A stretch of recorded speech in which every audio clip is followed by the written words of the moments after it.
Hey guys, Camry15, and I'm back at it with another video for you guys. And I'm back with the final My Hero Academia manga chapter review for you guys as we finally get the final My Hero Academia manga chapter of the series. I guess barring any sequel series showing up, but this is the final chapter and really emotional one at best. Especially if you're a big MHA fan and it hits home.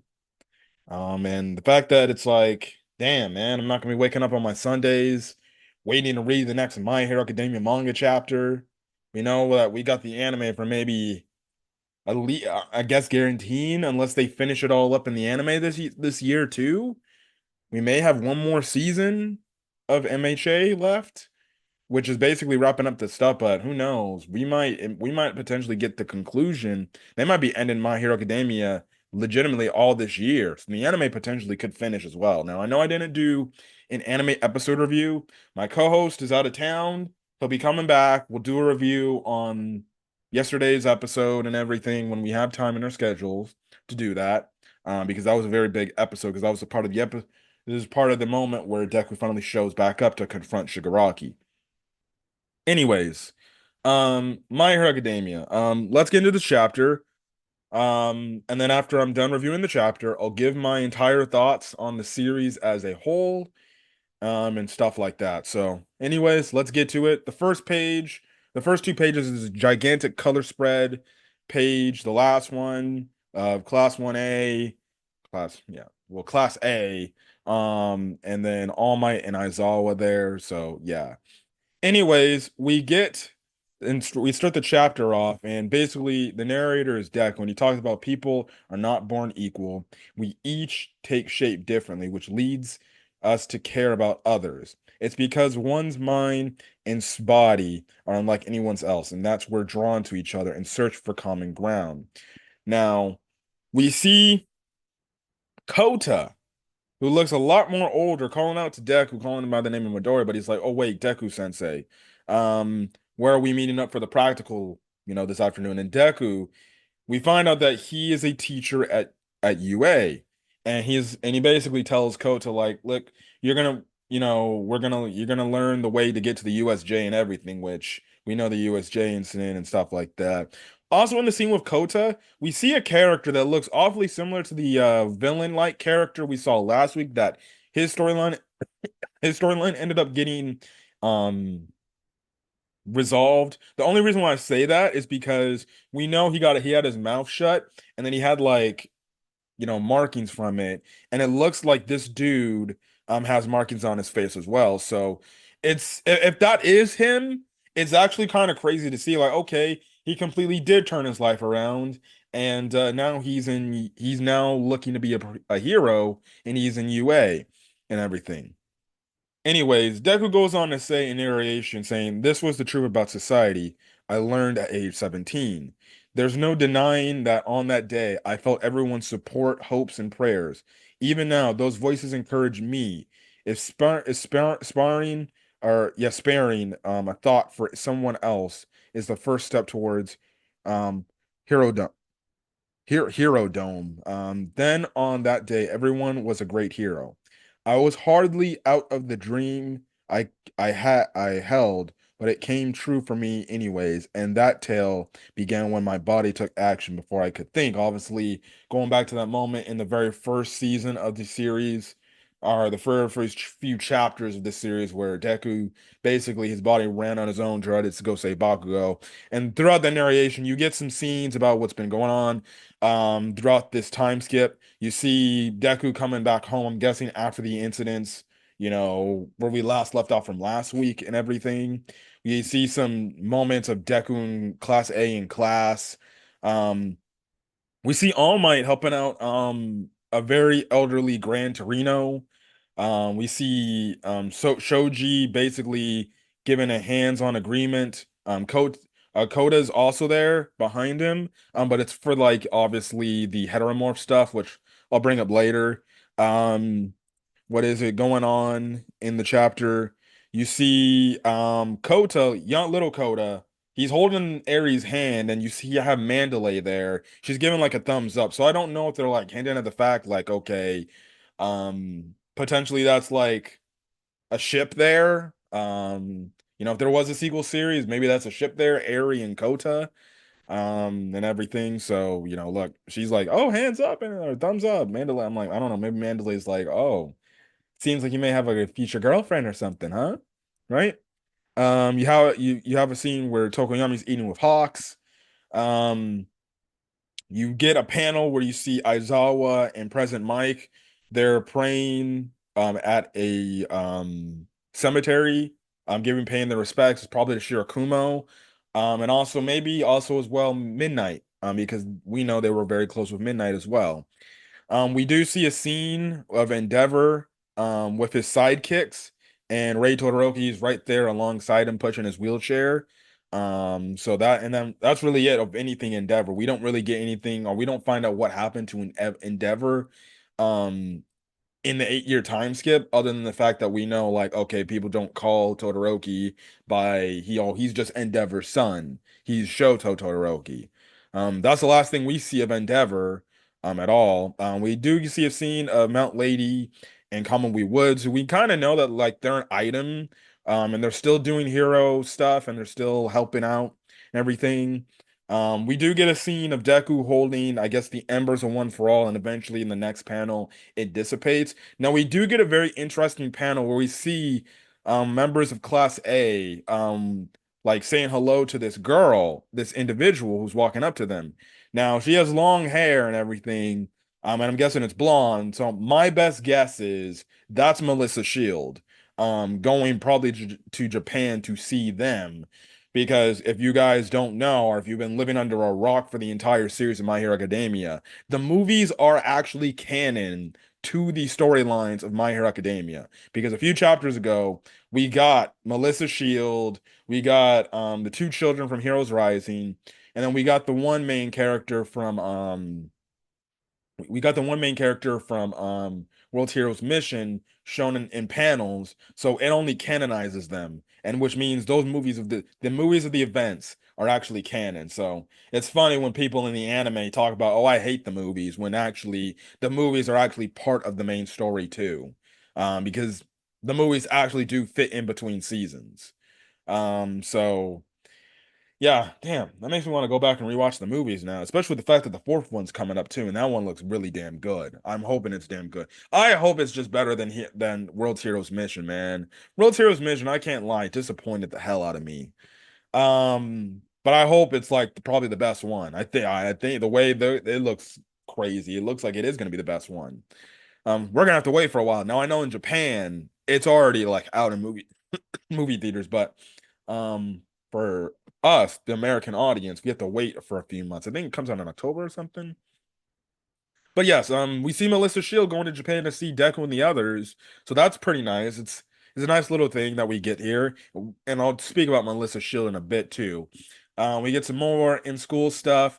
We see Deku and Ochako talking in the snow. Maybe they're going on some sort of date or something.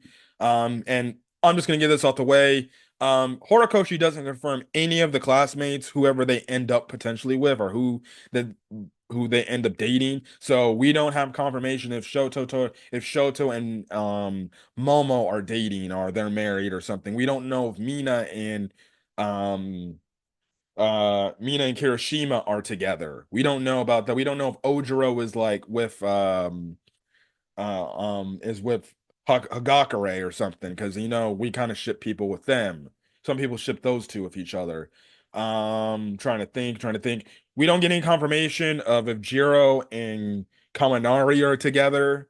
And then we don't get any confirmation on if Deku and Ochako are actually like dating. We don't get a scene to where like he's walking home and then, oh, Chaco's there, and she's like, "Oh, hey, honey, how you doing? How was working at UA all over again?" It's kind of um, it's kind of implied as if like, oh, they just I'll explain later, but it's implied that just Deku just keeps in touch with everybody, including Ochako, to see what they've been doing up to. So I don't know, maybe. I'm look, I'm guessing Horikoshi is just leaving it open-ended for your own interpretation. Um, Personally, if you ask me, I think that Deku and Ochako are probably just dating. They talk to each other a lot, but they're probably just dating and they probably just don't have enough time to spend time with each other because she's doing her hero work and then two, he's doing his UA teacherly duty. So they probably don't have a lot of time to mingle with each other and everything. So who knows? Maybe that's why they kind of put the relationship on hold potentially, but to be honest, like I would think they would be dating during their high school time. So they probably, I'm just gonna imply that they are dating. They are a couple. Again, unless we were to get a sequel series to further confirm, like, okay, yeah, Deku and Ochako are together. They're dating. Or they're engaged to each other or something like that. They just keep it on the down low so nobody knows. And two, only 8 years passed, and they were 17. Um, they were 17, so 18, 19, 20, 21, 22, 23, 24. They'd be around the ages of 24, 25, 26. Just. So they basically would all, so the characters would all be 25, which is no older than what I am right now. They'd all be 25. So I guess in a layman's term, it would make sense why some of these characters have yet to maybe start dating or anything because they're so engulfed in their hero work. But they leave it open-ended for all these ships. So if you had your preference of ships and you want to leave it up to you, of like who you think is who ended up with each other, there you go. I guess Horikoshi for his sanity didn't want to even imply, well, even want to confirm things in terms of relationships because he probably doesn't want the fandom going up in smoke because we know that's usually the thing about these animes when they have time skips to when the characters are older. Usually we find out how they hook up with people. Like shit. I watch Dragon Ball. There's still some people that believe that Goku should have ended up with fucking Bulma for crying out loud instead of Chi-Chi. There are people there. I wouldn't be shocked if there are Dragon Ball fans out there that were saying like, Bulma's a better fit for Goku than Chi-Chi is. And it's like, no, Chi-Chi's fine because they were literally childhood friends from when they were kids. And then two, Bulma and Vegeta make sense to be together because it's like they're both hot-headed personalities and they both care about each other. And really, it was Bulma that opened Vegeta's eyes to caring about something other than himself, really. So it's implied about the ships. I'm not, this is the last time I'm gonna be talking about the ships. My thing is, I feel Deku and Ochako, they are an item, they are dating, they're together.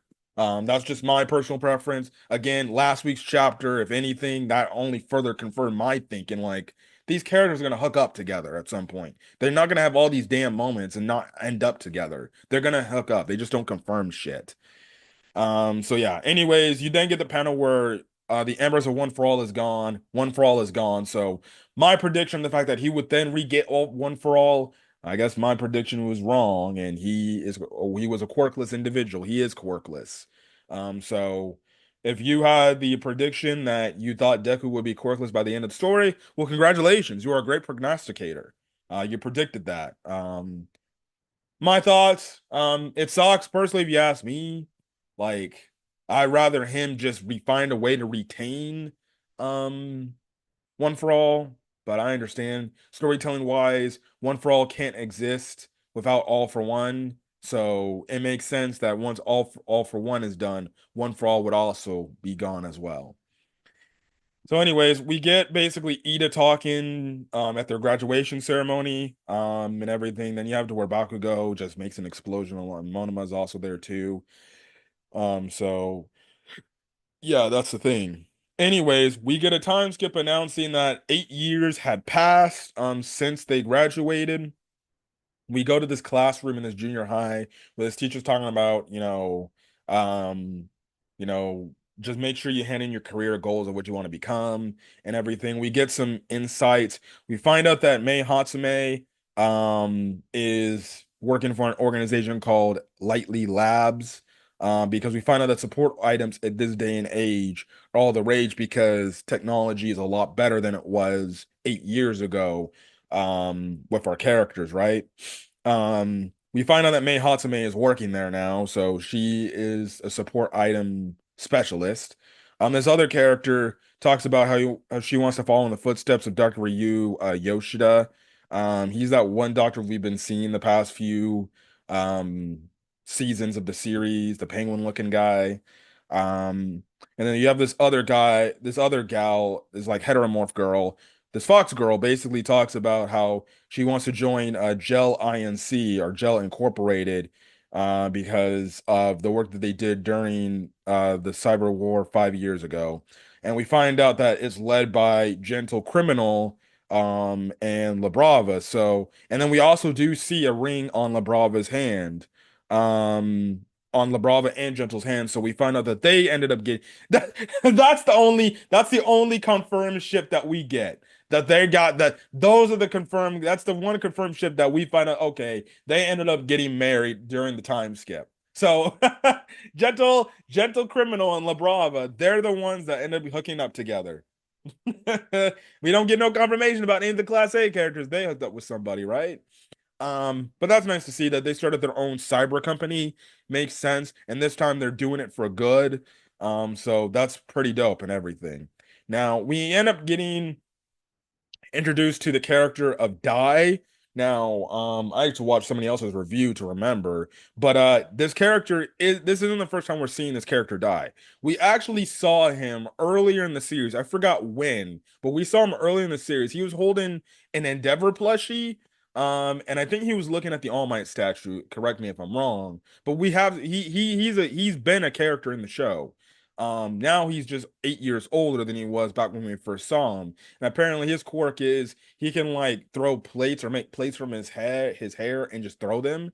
And basically this one classmate is making fun of him, saying like how he wants to be in the hero course, but he's got a weak quirk and everything. So that's the stuff right then and there. Now, you have it to where Dai ends up talking about how everyone's really changed over these years. He ends up talking about how when they were little, people wanted to become and or people were aspiring to become or look up to All Might, Endeavor, and Best Genius. He also mentions about Deku, Bakugo, and Todoroki, Shoto as well, and the fact that they wanted to be just like all of them. Now he goes on to say, I get it. I'm the only one who never grew up.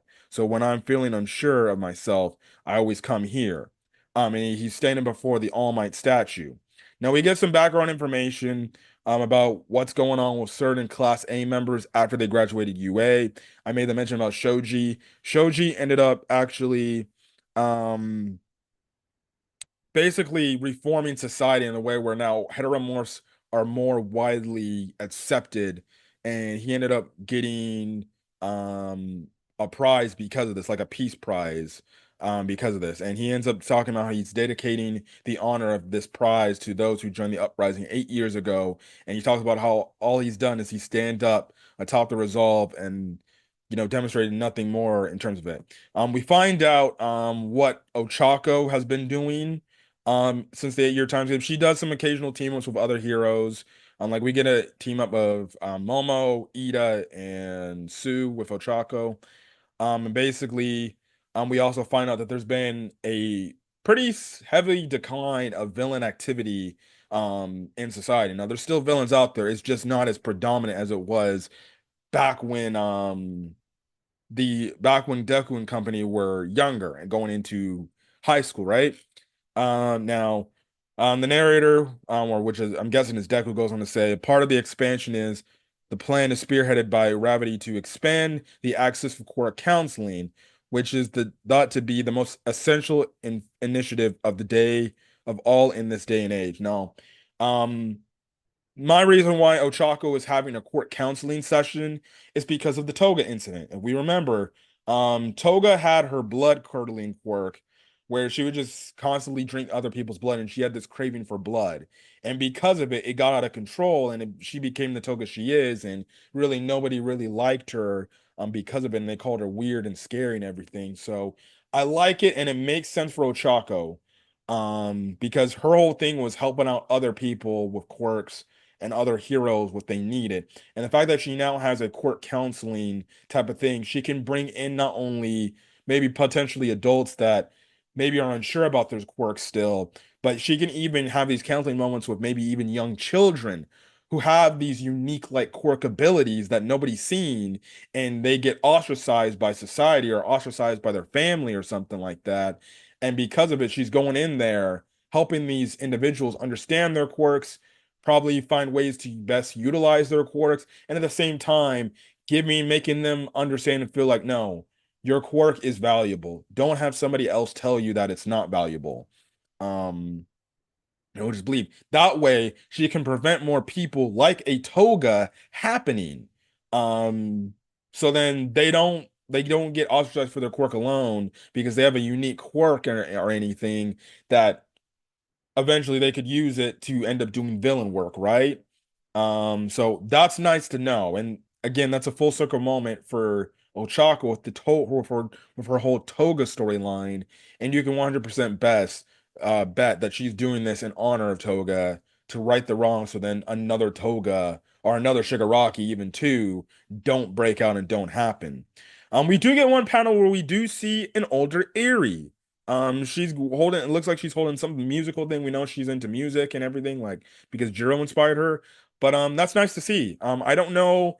I'm guessing she's just going to a regular high school, not UA.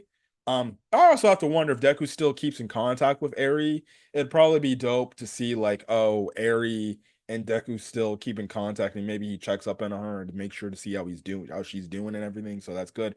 Aizawa more than likely is probably like her legal guardian, anyways. So he probably is like the adoptive parent. So he probably looks after him, and she probably does come to UA every now and then, probably to say hello. Now, we speaking of Aizawa, we do see Aizawa. He goes on to talk about how Bakugo is might drop in the rankings because he's being very rude to media people and everything. We find out that it seems like because of this, Todoroki might take the lead. And again, like I made a mention earlier, he's been doing so good. Even though he's been a little bit awkward and everything still, he's still doing good, and people don't call him by his name Shoto Todoroki. They don't identify him as Endeavor's son anymore, and they don't think less of him. So yeah, we end up finding out that Mirio is actually at the top of the hero chart. So he's the number one pro hero in Japan. Makes sense. Makes sense. He ended up actually surpassing Kamui Woods and Mount Lady along the way. Well, shit, I'm guessing that means that Kamui Woods and Mount Lee were probably the top heroes. Until Mirio showed up and everything. But we actually found out interesting that Monoma and Honanuki are actually matching that energy, and they're actually potentially could be the top heroes too, which is actually crazy. Monoma and Honanuki potentially being top heroes, crazy, right? Now, not Endeavor. Aizawa asks Deku like if he misses it, and Deku replies by saying, "The thing is, when you and Fuwa Senpai were chatting all those years ago, a thought occurred to me. I might be quirkless again, but as long as I made the use of my experiences to encourage others, well, there's something kind of awesome about that. I'm pretty awesome, man. Right now, Aizawa was like, yeah, but you need to be more harsher on your students. And he's basically telling him, like, look, dude, you can't be so happy-go-lucky with your students. At the end of the day, basically, them coming here is just a golden ticket for them becoming pro heroes. So you need to freaking be a little bit stricter on them to show them, like, being a hero isn't as easy as you may say it is. So that's the thing and everything. Now, Deku makes the comment talking about how, like, well, you were kind of nice to us and everything. So yeah. Um, Anyways, Deku's walking, and we just kind of see like some things. We see like I guess Togoyami's got his own cologne brand or something. Like I don't know. He looked like he got his own sponsored cologne brand. We see Kirishima in the TV. He's doing things. We have these kids pretending to be like Kirishima. This one kid trips. Deku ends up diving to go save him, and he does. But then you also have it to where Dai also tried, but he missed him. And then that's when Dai's like, oh my God, you're Izuku Midori. I mean, you're Deku. Holy hell. Um, and he's like, wow, you really freaking exist. I'm like, damn, do you think he died or something? I'm like, if you were alive 8 years ago, no, Deku did not die. But Dai was like, I can't believe you're really real. I'm like, Ninja, you thought Deku was dead this entire time? What the actual hell? Anyways, Deku goes on to say, like, is that so? You're almost in high school. Now, Dai replies to saying, like, they say that times are changing fast and in a big way, so someone like me can't keep up anymore since I got a super wimpy quirk compared to my classmates. That's why I visit the All Might statue and ask him if I can become a hero like all of you did. So that's the thing. Also, I forgot to actually mention too, before getting back, Aztec who's walking away from UA, they actually have like a statue monument of Class A because really they were kind of the main people that led the whole rebellion and kind of helped the whole change of times in Japan, which is great because they were the changing class. Anyways, going back to Dai's talking about, Deku has a flashback moment to when he ended up asking All Might if he can become a hero too. Now Deku goes on his little spiel that he always does about his quirk and everything, and Dai's like, "Oh, you're weird, dude. Come on, man." So yeah. Anyways, Deku talks about like, well, my dream came true, so it's time that I gotta plant others' potential dreams too. Now Deku goes on to say, "You'll be fine. After all, didn't you make an effort to reach out with a helping hand just now?" And that's when Deku basically tells Dai in front of the All Might statue in an homage to how his mentor, All Might did to him. He tells Dai, "You can become a hero as well." So, he ends up saying, "Look, kid, do your best." And he smiles and kid gets emotional. See, now this would have been a perfect fucking moment if he still had one for all. He's like, I actually have this quirk. And then he ends up taking the hair out of his thing and he's like, here you go, eat this. It would have been a great moment, but you don't got one for all anymore. Anyways, Deku talks about where he's like, I'd be lying if I claimed that I didn't miss it at all. Talking about like he misses being a hero again. But he goes on to say, but as long as I can still inspire and encourage others, then I say this is still the tale of how we became the greatest heroes. Now, the chapter does a bait and switch was like the end, My Hero Academia. But then you have an older All Might show up and he's like, you're late, young Midoriya. What are you doing? He literally grabs the end text and he crushes it. We see All Might, he's a lot older now, and we can actually see his eyes. The whiting in his eyes are coming out. Again, like I made the mention last week, with the fact that now obviously Hero Society's changed and all this stress has come, All Might doesn't have to put up like he's a symbol anymore. So those black eyes are gone now. It's now his eyes are now white again, like he once was back in his prime days, right? And you just see it, and it's like, okay, now he's got some youth and he's got some regeneration. I don't know. I think All Might is in his 60s now. Because I think he's like I think when the series starts, he's in his 50s. But I'm guessing with 8 years passing, he's in his 60s now. So, crazy, to see. It's crazy to see. Now, he is like, look, now Doug is like, whoa, I would have met you at the airport to pick you up if I known. Now, he goes on to say, like, no, All Might goes on to say, he's like, look, I got a surprise for you. A gift. Now he goes on to say the data obtained from the battle between me and All for One 8 years ago apparently opened up all sorts of exciting possibilities. So they tell me. Just as quirks themselves grow and deepen, so too does technology, like I just mentioned earlier in the chapter. You mastered using multiple quirks at once, so I want you out there giving us more data. Now, Deku goes on to say, this must have cost a fortune. I can't. And it's in the case of like another battle suit, right? Like All Might had against his fight against All for One, like you mentioned, right? Now, Deku's like, this should have cost a lot of money. Now, All for One, All Might ends up talking about my overseas friend and young Hatsume came together to create this. So I just made a mention about Melissa Shield.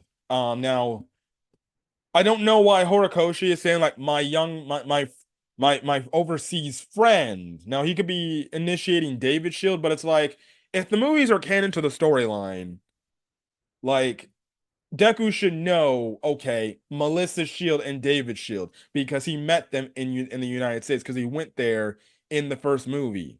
Well, he didn't go to the United States. They went to some offshoot island somewhere, whatever. But you get my point regardless. So I don't know why Horikoshi just didn't come out and just say, um, you remember my friend, or just didn't write out where All Might saying, you remember my friend Melissa Shield and David Shield. Yeah, they worked alongside Mei Hatsume. But anyways, we find out that Melissa Shield more than likely, maybe with the help of her father as well, worked alongside Mei Hatsume to make this new battle suit for Deku.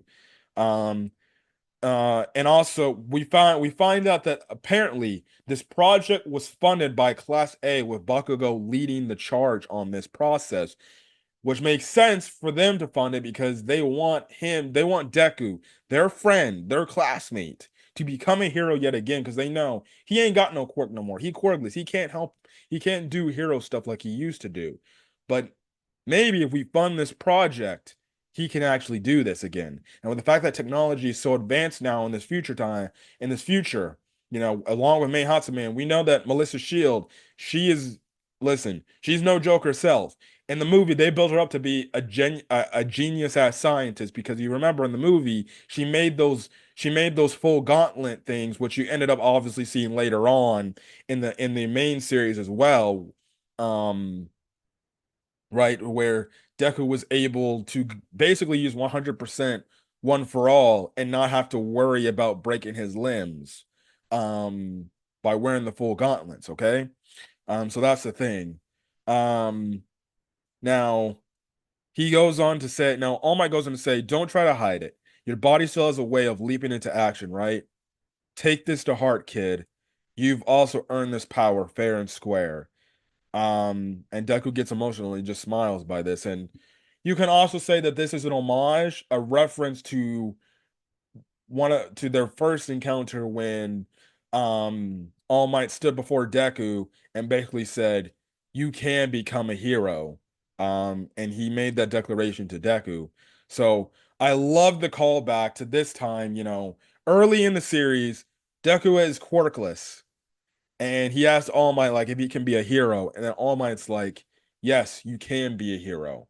And obviously that led into the gag scene where he's like, "Take my hair." Um, but you get that moment, and then you get 8 years from that moment today.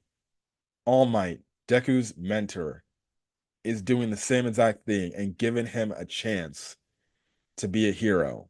Albeit it was the help of outside forces and his friends like Melissa, Mei Hatsume, Class A, Bakugo, and the others and stuff like that. But at the end of the day, it's an homage. All Might is giving to him this ability to be like a hero yet again. And that's just it's beautiful storytelling. It's beautiful storytelling. Like that shit actually gets me tearing up right now.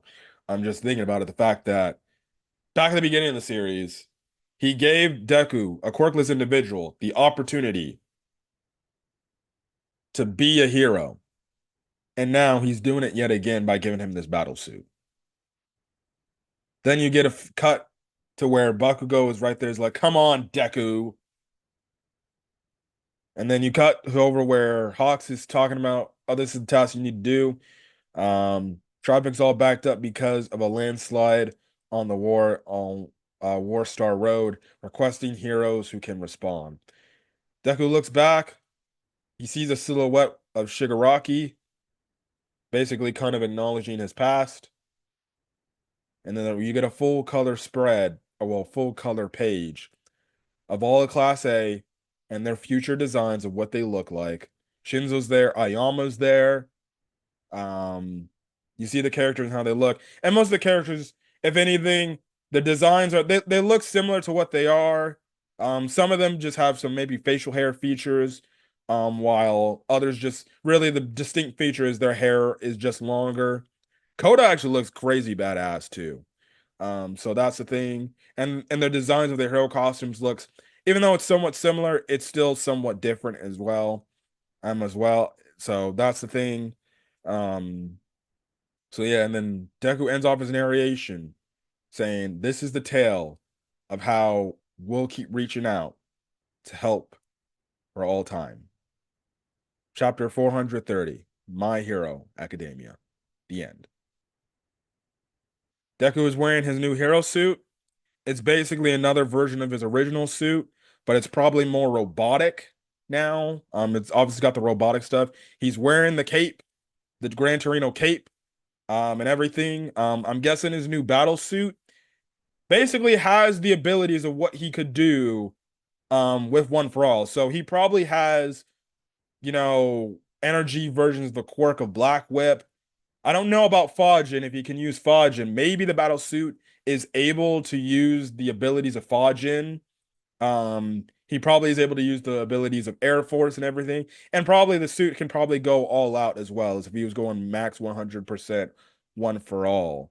Um, Now, it probably is not as strong as the original One for All quirk, but it's probably strong enough because we know that All for One All Might battle suit was really damn strong and actually gave All for One a run for his money back in his prime. So it's great to see Deku being a hero again, wearing a new battle suit, and he can now work alongside his friends, which I fucking called.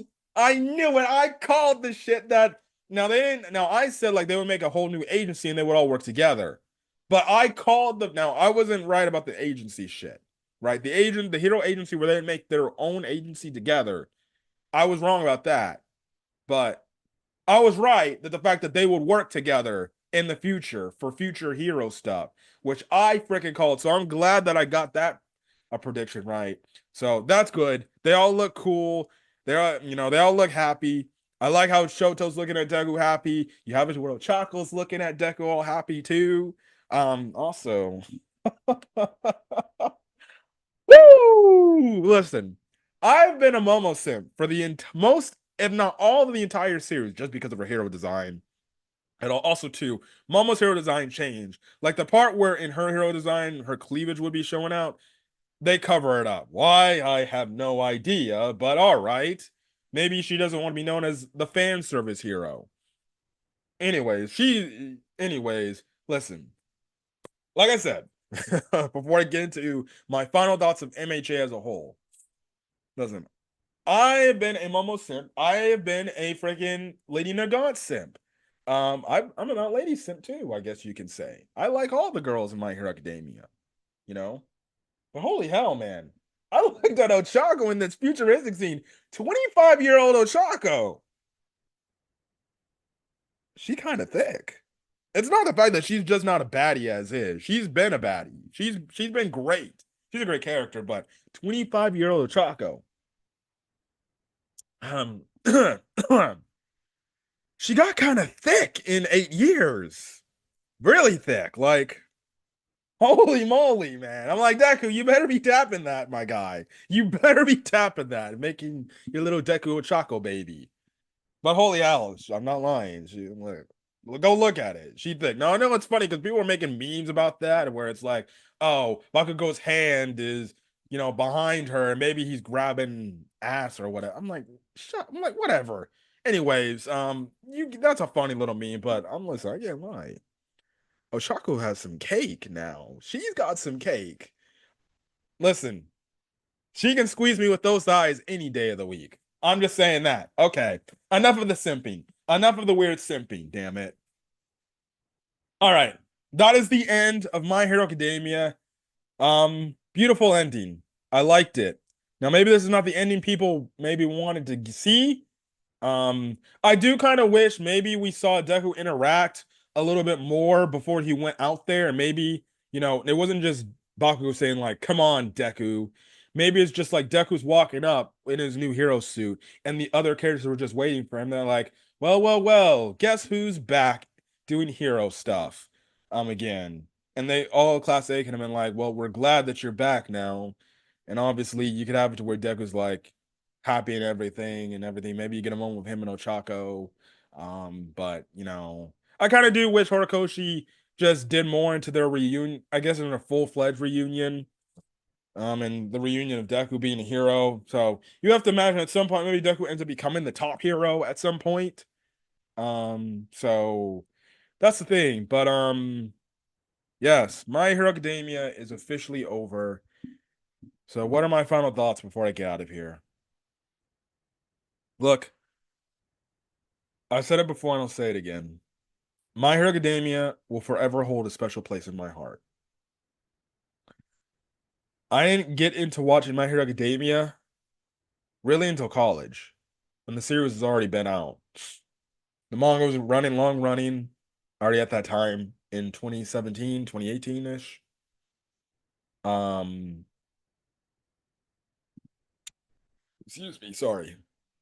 I started watching My Hero Academia and I watched the first 3 seasons and I was hooked on it. And I was waiting for season 4, you know.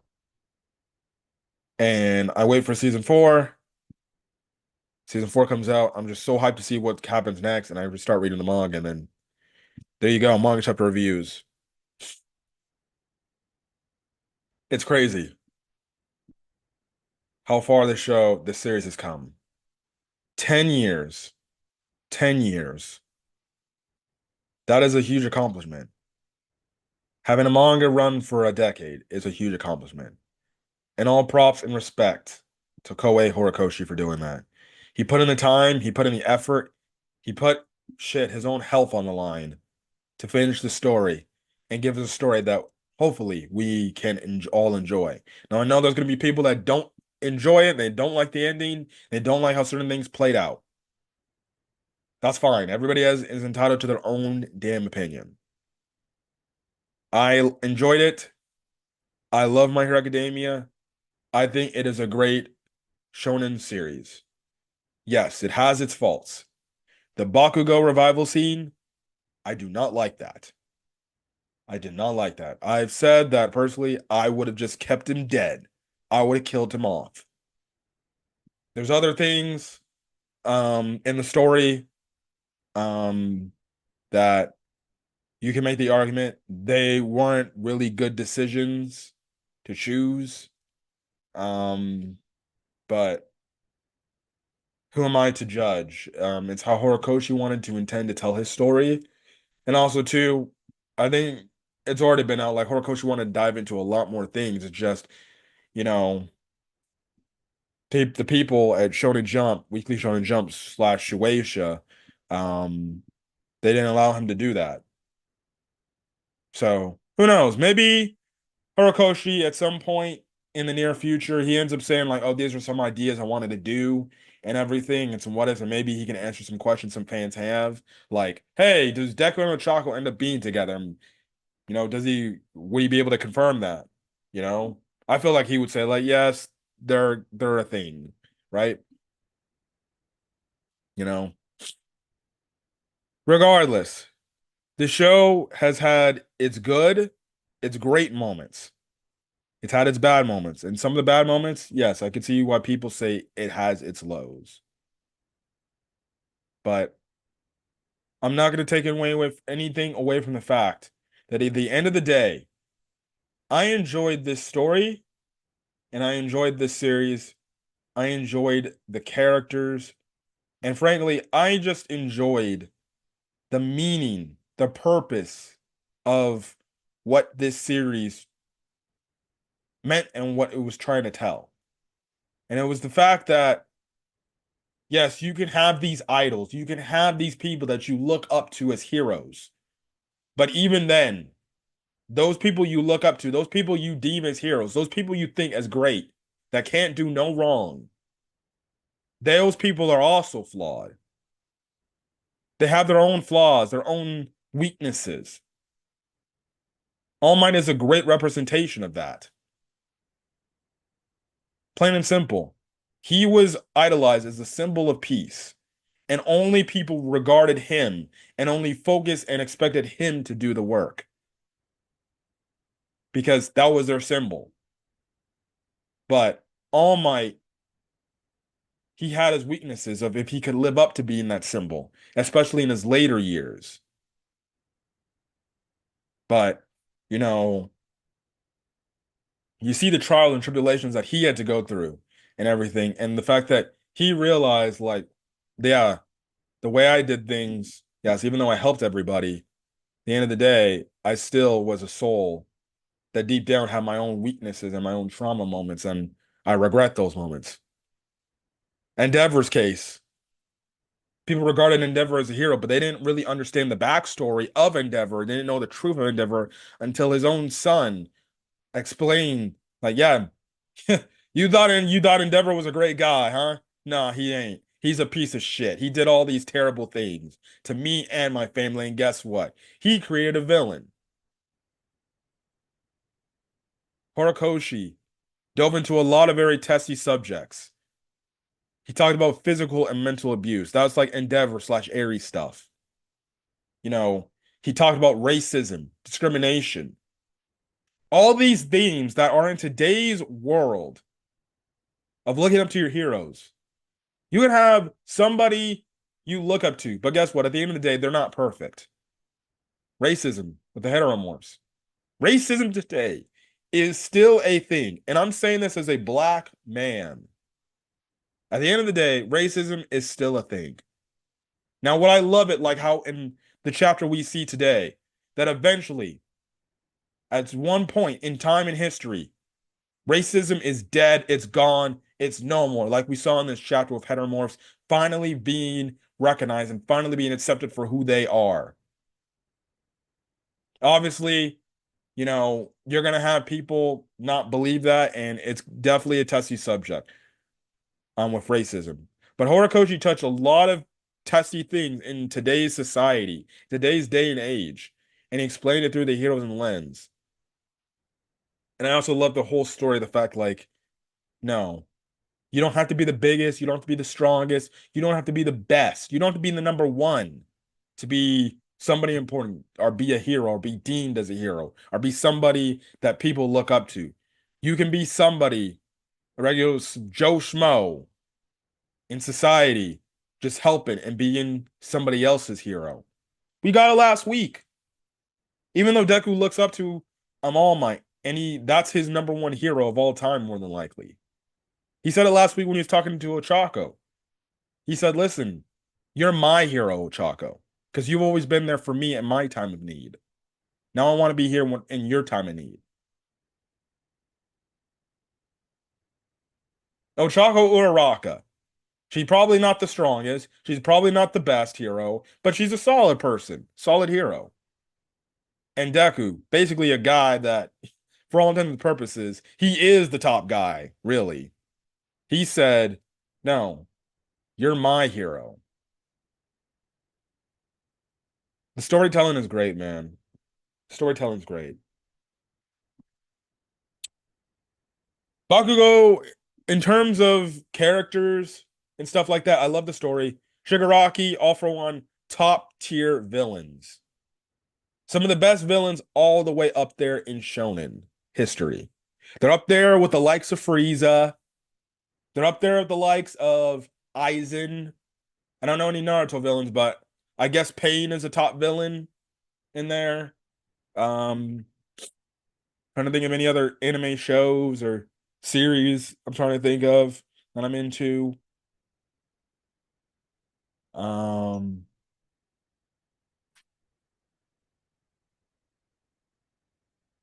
uh, what is it? Um, I'm trying to think. Well, whatever, you get my point. They're all up there with some of the top shonen villains and some of the top anime villains of all time, really. Some of the top. So they're up there. So you have great villains, especially the fact that their storyline was really damn good. The League of Villains storyline was really good. So, that's the thing right there. Um, Best storyline of the series has to be the Endeavor storyline. That's number one. I don't give a shit what anybody says. The Endeavor storyline, the Todoroki family storyline, is the best storyline in the entire series, hands down. With the drama that came out of that, with the fact of the Endeavor stuff, the Endeavor storyline, and the abuse that he gave to his family, and how it created Dobby, that's the best. One of the best character developments probably has to be Bakugo in terms of him changing to be a better person. Deku is a great character in his own right, too. I like him. I know people shit on him and they call him Crybaby Deku, but I think he's a great shonen protagonist. I think he's a great one. Personally, if you ask me, I think he's in that upper B tier, maybe potentially A tier shonen main characters. That's just my opinion. If you feel different, that's your opinion. Um, so yeah. All I can say is, as I'm ending this video, it was an honor, it was a great time, and it was damn fun to read My Hero Academia on a weekly basis. And I'm gonna miss this show. Now, I don't know if Horikoshi's ever gonna do a sequel series. If this is it, this is it. I thought he did a damn good job. Again, like I said, nothing he didn't, it's not perfect. Nothing is. And I think that's what fans have to understand. Now, we hold these animes, these manga up in these high regards where it has to be fucking perfect. But, you know, I think people get upset over one story point and it just kills the show and they kills the series and then they drop it. Listen, I know people dropped the series after the Bakugo revival stuff and they hated that. But look, that was just one point. You're gonna have disagreements with where an author takes a story. Well, if you have that disagreement, go take it and read your own damn manga or write your own damn story.